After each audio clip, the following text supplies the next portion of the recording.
I could give you the overdone true crime intro.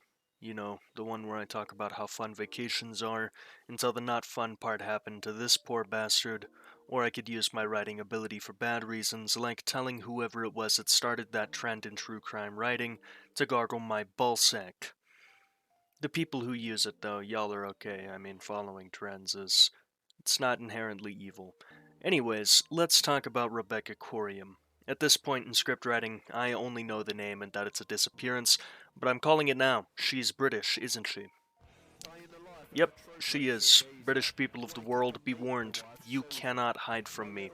Rebecca Coriam was born in 1987. She lived a pretty decent life from most accounts. When she was young, she did what everyone does, went to school.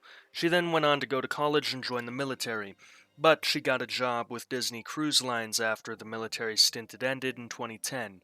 This was a nail in her coffin. On March 21st, 2011, Coriam sent a message to her parents. This digital message in a bottle would be her last known words. On March 21st of 2011, the Wonder, the boat she worked on, left LA. Coriam's shift started March 22nd, 2011 at 9 a.m. Of course, Coriam's shift would go on to start without Rebecca. Once it was realized that Rebecca wasn't turning up, the search was started. She wasn't in her room, and she wasn't on the boat. It's almost like she was a missing person. So where exactly did Coriam go? Originally, there were unfounded claims that she had gone overboard sometime around 3 a.m., which was quickly disproven. There was a CCTV appearance confirmed to be her at around 5:45 a.m., showing her in the internal phones portion of a crew area. She appears distraught, and a young man approaches to ask if she's alright.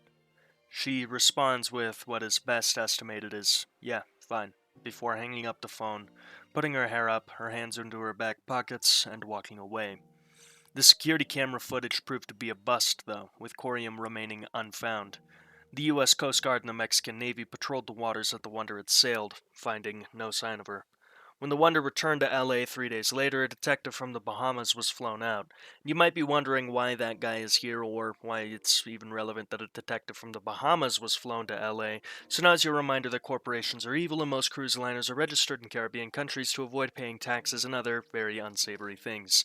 Remember, kids, tax evasion is only cool when the working class does it. The detective, despite spending several days there, didn't find anything, nor did British detectives. All of her possessions were still there, and there was no signs of foul play.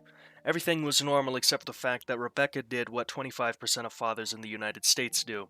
Vanished. So what the hell happened here? Investigators concluded that she went overboard sometime after her last sighting on camera. Occam's razor, my beloved, is at play once more. If woman on boat, boat on sea, and woman no longer on boat, where could she be? Pretty simple. Her never being found maybe has less to do with mystery and more to do with the size of the fucking ocean.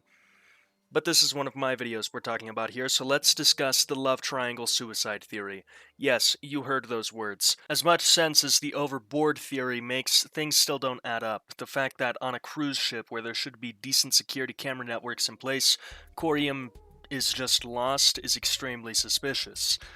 The House of Mouse claimed that Coriam could have been swept overboard by a rogue wave, but a wave that large to reach the deck and sweep someone away would have been felt by everyone on board.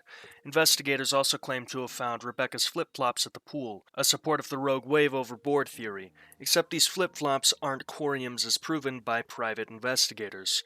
We have a logically sound theory here. Rebecca fell off the boat, and if the official investigators had held their cards by not coming up with questionable at best evidence, this unsolved mystery would have a very widely accepted theoretical solution.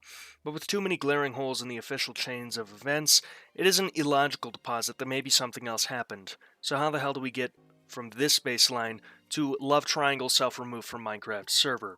Rebecca was known to be in a relationship that was rocky and stressful. This was likely why she was on the phone. Unless she was on the phone with supposedly a mutual friend of her partner, it's not known and has led to speculation that she was in a love triangle.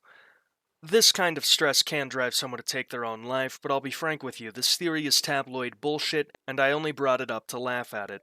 There is, of course, genuine remaining speculation, the idea that Coriam was a victim of violent crime. Of course, there's a massive problem with these theories: the feds. Repeated requests for information have been denied, and there's a little hope that those circumstances will change. With no available proof, as likely as the victim of crime theory may be, there are no leads to discuss. There have also been claims that Coriam has been sighted elsewhere.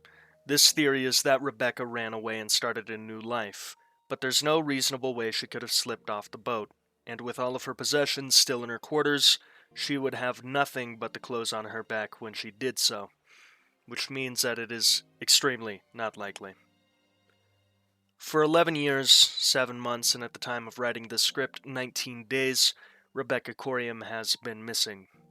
I wouldn't be a realist if I hoped she was still out there and okay. I'd be a human being, and in spite of all my jokes and lighthearted approach, I hope her family is doing well, and that maybe one day Rebecca can return home. We did it. We made it to the end of the video. Let's go. I'm recording this like 2 weeks after I record the main bit of the video.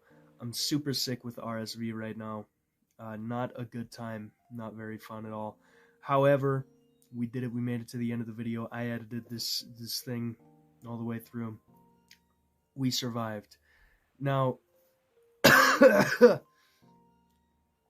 if you're new here, go ahead and just subscribe. It's completely free.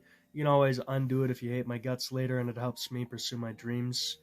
Now, to the diligently watching who know that this is an iceberg series, you might have noticed, because yes, this is an iceberg series as part of this, you might have noticed that I'm going out of order, and that is because the creator of this iceberg made the worst possible fucking decision ever.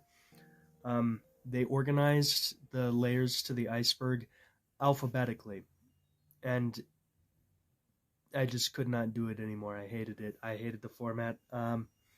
So I decided to just label everything 1 through 100, and then random number generate what the next video is going to be.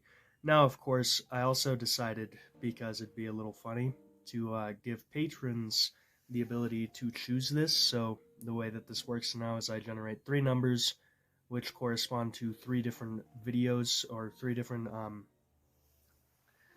bits, entries, there it is, on the iceberg, and then the patrons get to choose it. So the next one that comes out that I've already written and need to record, that was chosen by the patrons, and if you would like to have that kind of choice in the mystery series, go ahead and just become a patron. They've been on screen for a little while now, but as always, massive thanks to them. I'm not even gonna lie, my mouth do be mad hurting right now, so I'm already kind of incoherent. I've been having fever dreams. Those are a trip.